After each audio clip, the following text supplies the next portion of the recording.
1991 May മാസം 21 നമ്മൾ രാജ്യം കേട്ടത് വലിയ അതീവ ദുഃഖത്തോടു കൂടിയാണ് വാർത്ത ശ്രവിച്ചത്. അന്ന് മെയ് 21 തമിഴ്നാട്ടിലെ ശ്രീപെരുമ്പതൂരിൽ നടന്ന ഒരു തെരഞ്ഞെടുപ്പ് പ്രചരണ യോഗത്തിൽ വെച്ച് നമ്മുടെ മുൻ പ്രധാനമന്ത്രിയായ രാജീവ് ഗാന്ധി, സാക്ഷാൽ രാജീവ് ഗാന്ധിയെ ആത്മാഹുതി ബോംബാക്രമണത്തിലൂടെ, അതായത് സ്വയം മരിക്കുന്ന ഒരു ബോംബാക്രമണത്തിലൂടെ, അത് ആക്രമണം നടത്തിക്കഴിഞ്ഞാൽ ആക്രമണം നടത്താൻ പോകുന്നവരും മരിക്കും, അങ്ങനെ കൊലപ്പെടുത്തുകയുണ്ടായി. ആക്രമണം നടത്തിയവരിൽ വളരെ പ്രധാനപ്പെട്ട ധനു എന്ന പേരിലപ്പെടുന്ന ഒരു സ്ത്രീ ആത്മാഹുതി ഭീകരവാദിയുമായി സൂയിസൈഡൽ ടെററിസ്റ്റായി മാറുകയും ചെയ്തു. അങ്ങനെ ധനു എന്ന് പറയുന്ന Tamil liberation tigers of Tamil Eelam, അന്ന് ശ്രീലങ്കയിൽ നടന്ന ചില പ്രശ്നങ്ങളുമായി ബന്ധപ്പെടുത്തിയിട്ടാണ് ചെയ്തത്. പക്ഷേ ശരിക്കും പറഞ്ഞാൽ രാജീവ് ഗാന്ധിയുടെ മരണത്തിന് പിന്നിൽ തമിഴുമല്ല ശ്രീലങ്കയുമല്ല. വർഷങ്ങൾ കഴിയുമ്പോൾ നമ്മളിതൊക്കെ ചർച്ച ചെയ്യപ്പെടുന്നില്ല, കോൺഗ്രസും ചർച്ച ചെയ്യുന്നില്ല, ആരും രാജ്യം ചർച്ച ചെയ്യപ്പെടുന്നില്ല എന്നുള്ളത് വളരെ ഗൗരവതരമായ ഒരു കാര്യമാണ്. രാജീവ് ഗാന്ധിയുടെ നേതൃത്വത്തിൽ ടെക്നോളജി, സാം പിട്രോഡയെ പോലുള്ളവരെ കൊണ്ടുവന്നുകൊണ്ട് ടെക്നോളജി ബൂം ഇന്ത്യയിൽ നടപ്പിലാക്കി. 18 വയസ്സുള്ള കുട്ടികൾക്ക് വോട്ടെടുപ്പ് കൊടുക്കാൻ തീരുമാനിച്ചു, പ്രായപൂർത്തിയാകുന്നവർക്ക് വോട്ടെടുപ്പ് കൊടുക്കാൻ തീരുമാനിച്ചു. അങ്ങനെ ഗ്രാമങ്ങളുടെ ഉന്നമനത്തിന് വേണ്ടി വളരെ വലിയ Rajiv Gandhi drinking water mission പോലുള്ള വളരെ വലിയ പദ്ധതികൾ, അതുപോലുള്ള പദ്ധതികൾ, ധാരാളം വലിയ പദ്ധതികളൊക്കെ കൊണ്ടുവരികയും ഇന്ത്യക്ക് മറ്റൊരു ഹൈപ്പ് ഉണ്ടാക്കുകയും ചെയ്തപ്പോൾ അമേരിക്കയുടെ വലിയൊരു പങ്ക് തമിഴ് ഈഴംകാരെ ഇളക്കി വിടുന്നതിൽ, അല്ലെങ്കിൽ പുലിപ്രഭാകരനെയൊക്കെ തിരിച്ചുവിടുന്നതിൽ, അങ്ങനെ രാജീവ് ഗാന്ധിക്കെതിരെ വലിയൊരു വികാരമുണ്ടാക്കുന്നതിൽ, തമിഴ് ജനതയിൽ നല്ല വികാരമുണ്ടാക്കുന്നതിൽ, പ്രത്യേകിച്ച് ശ്രീലങ്കൻ അനുഭാവികളായിട്ടുള്ള തമിഴ് ജനതയെ ലിബറേഷൻ ഓഫ് തമിഴ് പിന്നെ ടൈഗേഴ്സ് ഓഫ് തമിഴ് ഈഴം അവരെ LTTE-ക്കാരെ ഇളക്കി വിടുന്നതിൽ അമേരിക്കയ്ക്കും ചാരസംഘടനയ്ക്കും വലിയ പങ്കുണ്ടായിരുന്നു എന്നാണ് പിന്നെ ചരിത്രം പറയുന്നത്. എന്തായാലും രാജീവ് ഗാന്ധി ജനങ്ങളെ അഭിസംബോധന ചെയ്യുന്നതിനിടയിൽ ധനു എന്ന സ്ത്രീ അടുത്തെത്തി കാൽ സ്പർശിക്കാൻ ശ്രമിച്ചപ്പോൾ ബോംബ് പൊട്ടുകയും ആ സ്ഫോടനത്തിൽ രാജീവ് ഗാന്ധി മറ്റു പലരും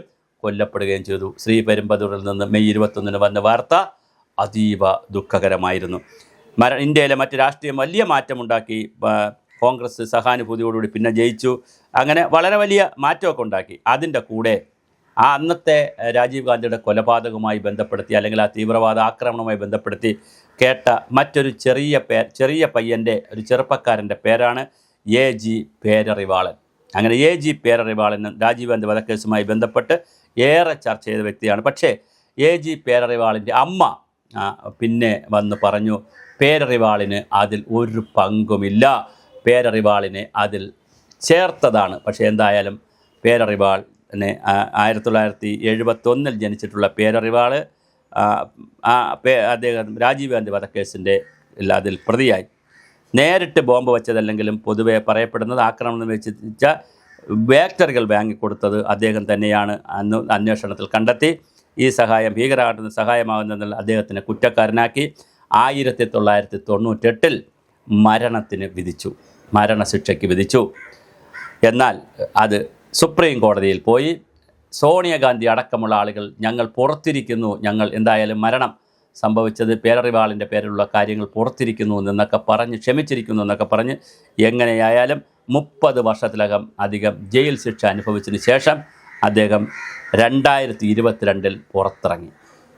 അങ്ങനെ 2022 സുപ്രീം കോടതി അദ്ദേഹത്തെ മോചിപ്പിച്ചു. പേരറിവാൾ പുറത്തിറങ്ങി.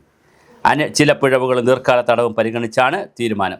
അന്വേഷണത്തിൽ വന്ന ചില പിഴവുകളുണ്ടായിരുന്നു. തീർച്ചയായിട്ടും പേരറിവാൾ അതിനകത്തില്ല എന്നാണ് അന്നും ഇന്നും എല്ലാവരും വിശ്വസിക്കുന്നത്. പക്ഷേ തെളിവെടുപ്പിൻ്റെ രീതിശാസ്ത്രം അനുസരിച്ച് അതൊന്നുമല്ല സംഭവിച്ചത്. പേരറിവാൾ 30 വർഷം ജയിലിൽ കിടക്കുന്നു. അദ്ദേഹം പലവട്ടവും പറഞ്ഞു തന്നെക്കൊണ്ട് സമ്മതിപ്പിച്ചതാണ്, കൺഫെഷനിലൂടെ നിർബന്ധിതമായി തന്നെക്കൊണ്ട് തല്ലിയും കൊല്ലുമെന്ന് ഭീഷണിപ്പെടുത്തും തന്നെക്കൊണ്ട് സമ്മതിപ്പിച്ചതാണ്. അപ്പോൾ ആരാണ് ശരിക്കും ധനുവിനോടൊപ്പം രാജീവ് ഗാന്ധിയുടെ മരണത്തിനുള്ള കാരണക്കാർ എന്നുള്ളത് ഇന്നും അജ്ഞാതമായി നിലനിൽക്കുന്നു. അതിൽ സോണിയാഗാന്ധിയുടെ കുടുംബം വലുതായി മുന്നോട്ട് പോകാനും താല്പര്യപ്പെട്ടില്ല. അതിൻ്റെ കാരണം എന്തെന്ന് നമുക്കിപ്പോഴും അറിയില്ല. അത് അങ്ങനെ പോയെങ്കിൽ ഡൽഹി രാഷ്ട്രീയത്തിലെ പല ആളുകളും ഇതിനകത്ത് പെടുമോ? കാരണം രാജീവ് ഗാന്ധിക്കെതിരെ അതിശക്തമായ ഗ്രൂപ്പ് രാഷ്ട്രീയം ഡൽഹിയിൽ രൂപപ്പെട്ട വേളയിൽ കൂടിയാണ് രാജീവ് ഗാന്ധിയുടെ മരണം സംഭവിക്കുന്നത്. അപ്പോൾ അതുകൊണ്ട് തന്നെ ആ മരണത്തിൽ കോൺഗ്രസ്സുകാർക്കും പങ്കുണ്ടോ, കോൺഗ്രസ്സിൽ എല്ലാവരുമല്ല, ആർക്കെങ്കിലും പങ്കുണ്ടോ എന്നുള്ള ഒരു സംശയവും ആ കാലഘട്ടത്തിൽ പുറത്തു വന്നിരുന്നു. എന്തായാലും സോണിയാഗാന്ധിയുടെ കുടുംബം മുന്നോട്ട് പോയില്ല. അവസാനം അത് ധനുവിലും പേരറിവാളിലുമൊക്കെ അങ്ങ് നിന്നു. ആ പേരറിവാൾ ഇപ്പോൾ നമ്മൾ എന്തിനാണ് ഈ വീഡിയോ ചെയ്യുന്നത് ചോദിച്ചാൽ, അദ്ദേഹം പുറത്തിറങ്ങി, അതിനുശേഷം LLB പഠിച്ചു, മദ്രാസ് ഹൈക്കോടതിയിൽ പ്രാക്ടീസ് ചെയ്യാൻ തുടങ്ങി. അപ്പോൾ ഇനി നോക്കൂ, ഒരു ചെറുപ്പക്കാരൻ, അദ്ദേഹം ബാറ്ററി വാങ്ങിച്ച് കൊടുത്തെന്നും കൊടുത്തില്ല എന്നൊക്കെ പറഞ്ഞ് എന്തായാലും ഊഹാപോഹങ്ങളുടെ അടിസ്ഥാനത്തിൽ 30 വർഷക്കാലം ജയിലിൽ കിടന്നു.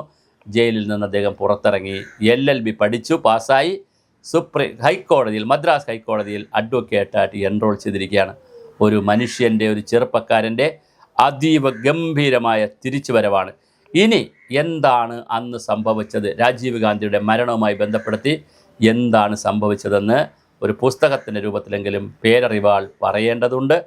മറ്റൊരുപാട് പുസ്തകങ്ങളും കാര്യങ്ങളൊക്കെ വന്നിട്ടുണ്ടെങ്കിലും പേരറിവാൾ ഇതിനകത്ത് കൃത്യമായ ഒരു കാര്യം പറയേണ്ടതുണ്ട്. ഇന്ത്യയിലെ നീതിന്യായ സംവിധാനങ്ങളിലും മനുഷ്യാവകാശ മേഖലകളിലും അന്താരാഷ്ട്രത്തിൽ തന്നെ വലിയ ചർച്ച ചെയ്യപ്പെട്ട ഒരു പേരാണ് പേരറിവാൾ. അദ്ദേഹം ജയിലിൽ കിടന്നത് ചെയ്യാത്ത കുറ്റത്തിനാണെന്ന് വലിയ ചർച്ചയാണ് ഇന്ത്യയിൽ നടന്നത്, ലോകത്ത് നടന്നത്. അങ്ങനെയാണെങ്കിൽ ആയിരക്കണക്കിന് കുറ്റവാളികൾ രക്ഷപ്പെട്ടാലും ഒരു നിരപരാധി പോലും ശിക്ഷിക്കപ്പെടരുതെന്ന് പറയുന്ന ഇന്ത്യൻ നീതിന്യായ വ്യവസ്ഥ കണ്ണുകെട്ടിയിരിക്കുന്ന നീതിദേവതയെ നീ കണ്ണിടയ്ക്കൊന്ന് തുറക്കുക. ഇങ്ങനെ നടക്കുന്ന ഒറ്റപ്പെട്ടതെങ്കിലും പേരറിവാളുമാർ ഒരുപാട് ഇന്ത്യൻ ജയിലുകളിൽ കിടക്കുന്നുണ്ട്. അവർ ചെയ്യാത്ത തെറ്റുകളിൽ, ആരൊക്കെയോ ചെയ്ത തെറ്റുകളിൽ പോലീസ് ഉദ്യോഗസ്ഥരുടെയും രാഷ്ട്രീയ നേതൃത്വത്തിൻ്റെയും ഉദ്യോഗസ്ഥ ഭരണവർഗത്തിൻ്റെയും സമ്മർദ്ദത്തിൽപ്പെട്ടുകൊണ്ട് ട്രാപ്പ് ചെയ്ത് കൃത്യമായി കേസ് പറയാൻ പണമില്ലാതെ എതിർ വക്കീലിൻ്റെ പണത്തിൻ്റെയും അധികാരത്തിൻ്റെയും ഒക്കെ ഹുങ്ക് കൊണ്ടും 10,000 കണക്കിന് പേരറിവാൾമാർ ഇന്ത്യൻ ജയിലുകളിൽ അന്തിയുറങ്ങുന്നുണ്ടാവാം. ആ പേരറിവാളുകൾക്കായി ഒരു പേരറിവാൾ ഇതാ വക്കീലായി നമ്മുടെ മുന്നിൽ വന്നിരിക്കുന്നു.